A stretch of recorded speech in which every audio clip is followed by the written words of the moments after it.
मैं इस समय बनिहाल के पास बनकूट इलाके में खड़ा हूं और आपको एक पुल दिखा रहा हूं। यह पुल इसलिए खास हो जाता है क्योंकि यह कटरा बनिहाल के बीच में बनी लाइन पर बनाया गया पुल है। यहाँ पर अगर इसके डिजाइन की अगर हम बात करते हैं तो ओपन वेब गर्डर पुल है और यह 90 मीटर लंबा पुल है।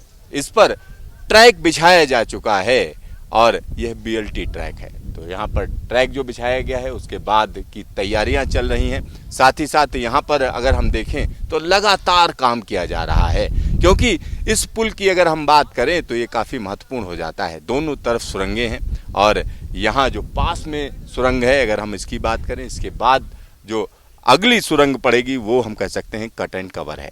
लेकिन इस पूरे के पूरे इलाके में अलग अलग जगहों की अगर हम बात करें तो यहाँ पास में पावर सब स्टेशन है, तो उसका भी काम चल रहा है। इसको भी जल्द पूरे किए जाने के पूरे प्रयास किए जा रहे हैं। साथ ही साथ अगर आसपास के इलाके की बात करें तो यह इलाका हम कह सकते हैं जब रेलवे लाइन यहाँ से होकर गुजरेगी सभी लोग उसका इंतजार कर रहे हैं। और यहाँ एक और बड़ी बात मैं आपको बताना चाहूँगा, जब बनिहाल से ट्रेन कटरा के लिए निकलेगी तो एक बड़ा इलाका टनल्स से होकर गुजरेगा क्योंकि हम कह सकते हैं कि 111 किलोमीटर लंबे रास्ते में ज़्यादातर इलाका टनल से होकर जाता है। इस रेल मार्ग पर जो सबसे लंबी यातायात टनल है अगर हम उसकी बात करें तो वो T50 है।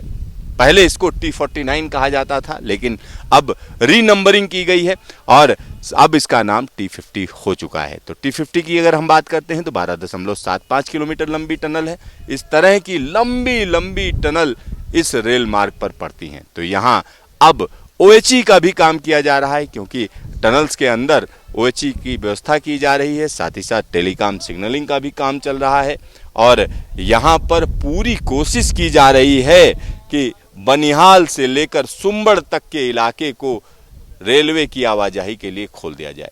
और ऐसा कोशिश की जा रही है कि आने वाली सर्दियों में आप इस ट्रैक पर ट्रेन को चलता हुआ देख सकें। तो पूरी कोशिश है कि बनिहाल से संगलदान के बीच में जल्द से जल्द ट्रेन चलाई जाए। कैमरामैन हीरा मंडल के साथ सिद्धार्थ, बनकूट, बनिहाल।